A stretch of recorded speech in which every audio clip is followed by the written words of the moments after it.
Hello, it's Emma Mills here, and welcome to episode 112 of MiTV.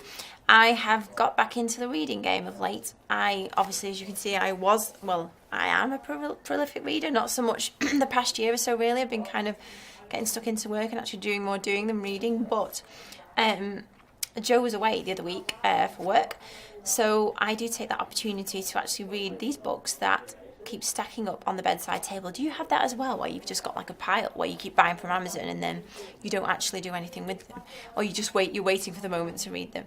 Well, I have, and so I started reading them, and some of the ones I've been going through, some are like old favourites that I've been going back through. So I've been looking at Tony again, been spending a bit of time with Gary while Joe was away. But one thing that struck me was, so like when you read about Tony Robbins' story, he actually got into the self-development game when he was like 17 with Jim Rohn, started promoting seminars, got into NLP. And actually there is a story whereby by the time he was early 20s, he'd already bought an amazing house. He had made, he was a millionaire. There is a story where he lost it again and built it up. But actually by about 20, he'd already kind of, I guess, achieved what a lot of people would call a success. Now, I sometimes think there's a propensity with, especially small business owners, entrepreneurs, when they are reading stories such as like with Tony, with Gary, personal friends obviously, to do too much comparison around where people are and what they are doing. Obviously, as most people know, Gary's number one goal in life is to buy the New York Jets. He is the 1%, like 99% of people, their goals will be to spend more time with the family, to maybe buy a bigger house, to buy a bigger car. I think Gary, when he's like early 40s, he's obviously achieved a lot already. Like Vayner Media, I think in its own right, is turning over about $60 million. And I would class myself as an ambitious person, and there are certain things that I definitely want to achieve. And I think one of the most detrimental things can be is to read, let's call guru stories and take advice and all that, but actually then spend time comparing where you're at with other people.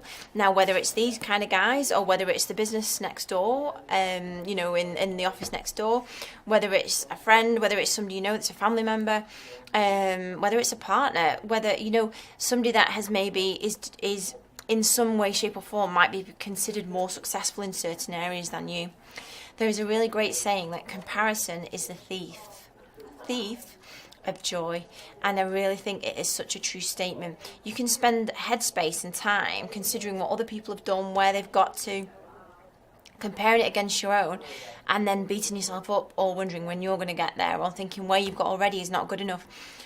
My number one tip for my own self-development this year is to focus on where I am at is exactly where I'm meant to be. It's part of the story, part of the journey. And when I've reached the next certain place, it'll just be part of that story that I tell. If you've ever read Shoe Dog, Phil Knight tells the most amazing story of like 20 odd years of Nike, where he was actually kind of going from bankruptcy most days where they didn't have enough money to pay bills, to pay suppliers, and then 20 years in, they did a massive sales share and he was a multimillionaire in one day. But it was his story of 20 years beforehand that passed that got him to where he was. To be fair, Gary Vee and his wine library, he was on YouTube for not sure how long it was, maybe 5, 6, 7 years, showing up every day, producing videos on wine. Not a lot of people thought he was mad. A lot of people close to him that said you should stop doing it. There's no point to it. It's not going anywhere. We all know how that ended up, and I'm sure at that point, Gary was thinking about maybe comparing where his journey was to other people.